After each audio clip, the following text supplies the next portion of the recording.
अहनबदा यामना मरुइबा पाव अमा कोरोंगानबा खुमनदगी दखुचगे ngasi इखुगी commander gi मिफम ले seat इनाउ मयामना पामबा पामदबा कुपना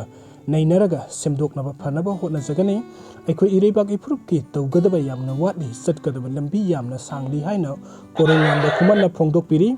अदुगा मथंगी अपडेट असिसु कोरोंगानबा खुमनदगिनी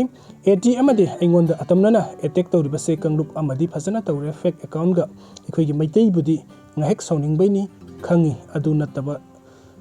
thoineki mangta khangena tauri miyam sum yengbiyu kari kangbuno do haina Korounganba Khuman na phungdupiri aduga mahakki aroiba update tana India gi map yekpada Jammu and Kashmir puna yeki adugu reality da LAC line of actual control amadi LOC line of control LAC gi wangmada Aksai Sin China na control tauba LOC gi wangmada pok Pakistan occupied Kashmir map tadi India gi oina adum yekpa laibak na mina control tauba adum na maitai na hairaga tampak tai hendokpa ngamdradi kangleipak ni manipuri haiba kai wanthok leige aikhoi gi ipa ipu singduna thambiram balamse kairaba natro hojiksu area domination kukina tauri maitai tampak pung ani phawba thawpham leitabasida ungduna leiri no separate administration no solution na leikhre moigi kukilen ni khangjaba lamsing phajana ngakre hojik asoba lan ama tawraklagani leibak pungjau thinba malem pumba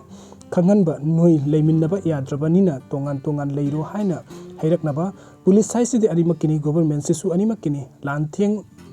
naba khutsu khudai matik saba leite hojik tawrisiti teta ni khitang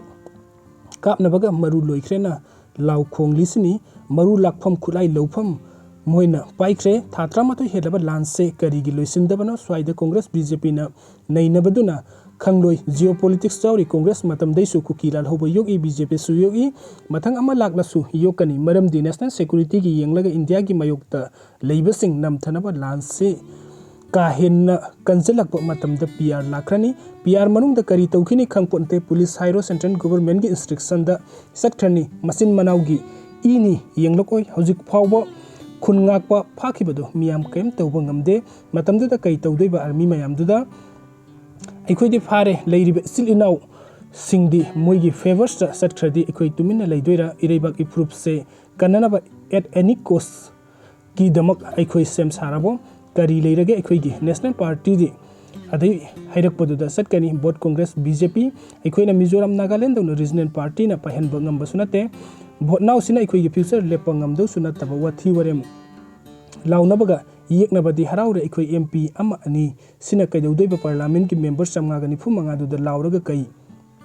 kana doiba khanau kanglaga tokani Myanmar da Sinland semkhre hawjik kukilen da gi thaitharaga greater Mizoram gi manglan ni tawrakani midi lingzen manai decision ama khakta lobungami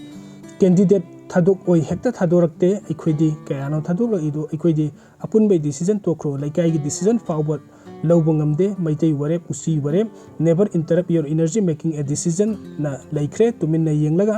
simadi haibiramke ai khulai pairaga lan satliba nupa amani ireibak improve ki damakta sirasu yarena hojik aingonda sainingba ngangningba ngangu kaisu kaide handaunate matamna purakani aina ireibak improve kari torumgedo maitai kansi ireibak kansi hairabadi apunba lingzen manabana tana lambi leiroi matek mayagi wakhal khanganu tungi sangni yengu maitai di punde lingzen manade di haini punnaba lingzen manabadi thok o yaroi tauroi si ama khangzalo natragana phi yom tabani adusu chatpham leite migidi satpham lei lakpham lei haina Korounganba Khuman na yam social media da thadorpa serona mana phungtukpiri video sing bibegi damakta mayam pumnang po amuka hana thagachari anob update ki damakta online Manipur YouTube channel asibunung sibidana subscribe to thank you